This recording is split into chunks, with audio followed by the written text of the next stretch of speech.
Aujourd'hui, je vous propose de me suivre dans les Pays de la Loire. C'est un endroit que j'adore en France. Il y a plein de choses à découvrir autour de la nature ici.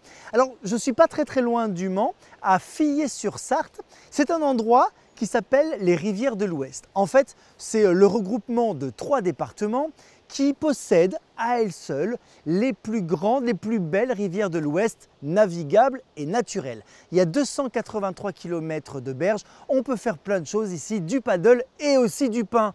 Oui, monsieur, dame, vous ne me croyez pas? Vous croyez que je vous mens? Vous allez voir, suivez-moi.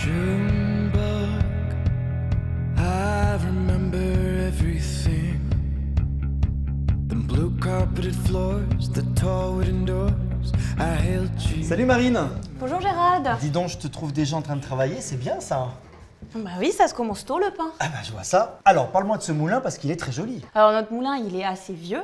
Il date du Moyen-Âge, de la fin du Moyen-Âge, du 15e siècle. Et il s'est jamais arrêté jusqu'en 1975. Ensuite, il a été un peu à l'abandon. Puis les habitants de Filliez ont décidé dans les années 90, de restaurer la roue à Aube, donc la roue qui est à l'extérieur, qui permet de faire tourner le moulin. Et maintenant, la communauté de communes Val-de-Sarthe le fait vivre en tant qu'espace naturel avec une riche biodiversité, ainsi que tous les produits locaux qu'on peut trouver, avec la farine du moulin, les activités autour de la meunerie, et sans oublier l'art contemporain qui est très présent sur notre site. Alors tu parles de la farine, mais pour faire cette farine-là, il faut des céréales. Et ben voilà, sac de céréales, le hasard fait bien les choses. J'adore cette odeur. Elles viennent d'où ces céréales? Alors notre blé, il est très local, il vient de Sarthe. Bon, et après il faut pétrir quoi. Ah bah, entre-temps, il faut quand même de l'eau, du sel et de la levure. On mélange tout ça et ensuite on obtient une pâte que l'on va pétrir. Ah, attends, je pétris parce que moi j'aime bien quand ça colle au doigt.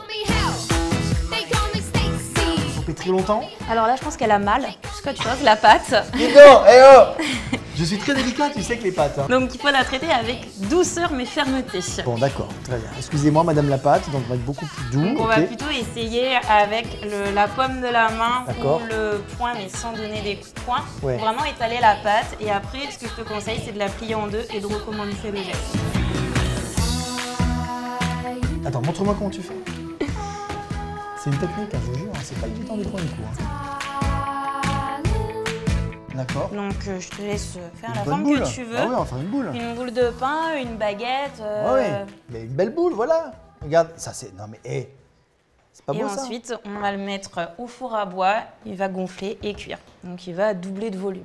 Bon ben, au four.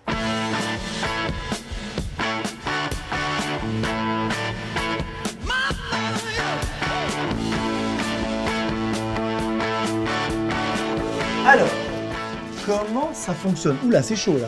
Combien là?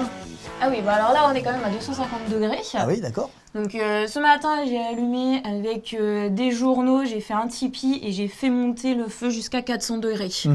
Et ensuite, on le laisse diminuer, on nettoie et on enfourne. Bon, bah, c'est simple finalement de faire du pain. Oui, tout à fait. Quand on connaît la technique. Quand on connaît le processus, c'est assez simple.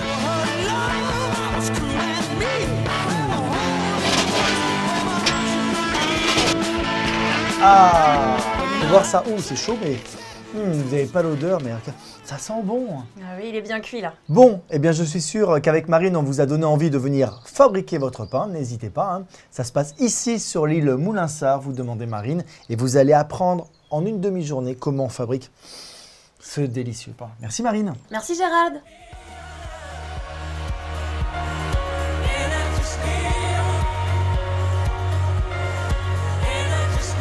Oh là là, mais quel paysage de dingue! Jessie, en fermant les yeux, on pourrait se croire dans un bayou là. Hein. Ouais, c'est un peu notre bayou sartois. Bon, je continue ma journée de découverte dans les rivières de l'Ouest, ici dans la Sarthe. Et vous avez vu, changement total de décor. Je vous emmène en paddle sur la rivière avec mes 2 copains du jour. Jessie, salut camarade. Bonjour. Et Hugo. Bonjour. Alors les gars, on va passer l'après-midi ensemble. Je suis content d'être avec vous deux parce que vous travaillez tous les deux au club de loisirs de Juigné-sur-Sarthe. C'est le petit village qui est juste au-dessus. Et vous avez sorti l'artillerie lourde puisqu'on va faire du paddle aujourd'hui. Oui, alors les paddles qui sont ultra ludiques à faire en famille, voilà, au fil de l'eau. Et ce que je trouve hyper intelligent dans votre association, les gars, c'est que toi, Jessie, tu es le pro du sport, du paddle. Et toi Hugo, tu es spécialisé environnement. Exactement, en fait à chaque fois qu'on emmène des groupes sur l'eau, on les emmène en fait découvrir tout simplement la faune, la flore et tout ce qui entoure en fait le paysage de la Sarthe autour de la rivière. Monsieur, moi j'ai une question là.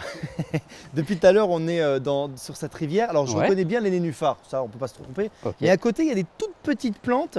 Je sais pas ce que c'est. Alors les petites plantes flottantes en fait ce sont des lentilles d'eau. C'est des petites plantes qui en fin d'été se développent énormément puisqu'ils puisent toutes les ressources restantes dans l'eau. Et ça peut poser problème quand c'est un petit peu trop envahissant puisque ça bloque la lumière, donc la photosynthèse pour toutes les plantes qui sont au fond de la rivière. Donc du coup ça tue la biodiversité qui est sous l'eau. Alors ça tue si c'est vraiment en expansion beaucoup trop forte. Ouais. Mais après, ça faut pas oublier aussi que ça a une réserve naturelle alimentaire, notamment pour beaucoup de poissons. Ouais, donc il y a du mauvais et du bon, ou du bon et du mauvais. Voilà. C'est comme tout.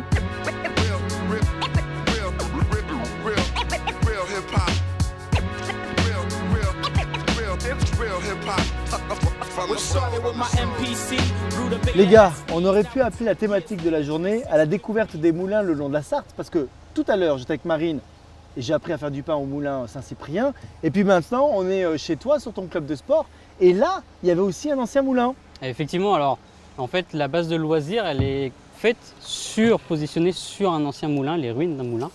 De moulin à blé, il y avait 14 meules et puis une grosse roue à eau de 8 mètres. Et là en fait on est juste sur le bief, donc la zone tampon où on recueillait tout simplement l'eau et on débarquait les bateaux. Ça demande quand même un petit exercice d'imagination parce que le moulin évidemment aujourd'hui n'existe plus. Et c'est vrai qu'il faut s'imaginer à l'époque les péniches à fond plat qui remontaient sur la Sarthe, le blé, l'orge.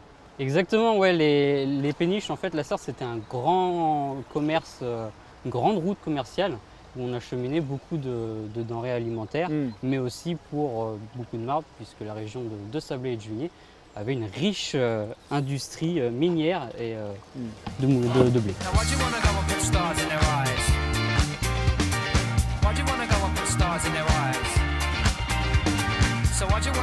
Allez, c'est parti. Merci Éclusier.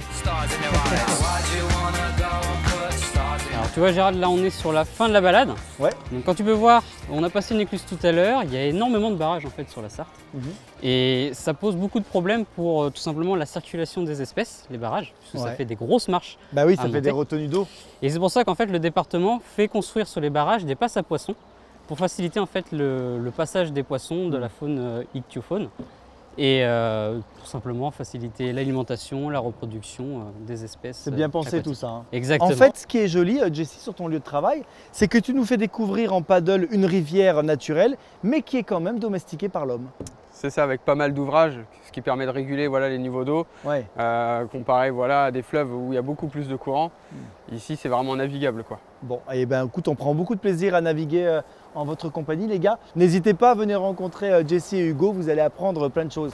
Merci beaucoup, les gars. Merci. Rendez-vous maintenant la semaine prochaine pour une nouvelle destination. Ciao.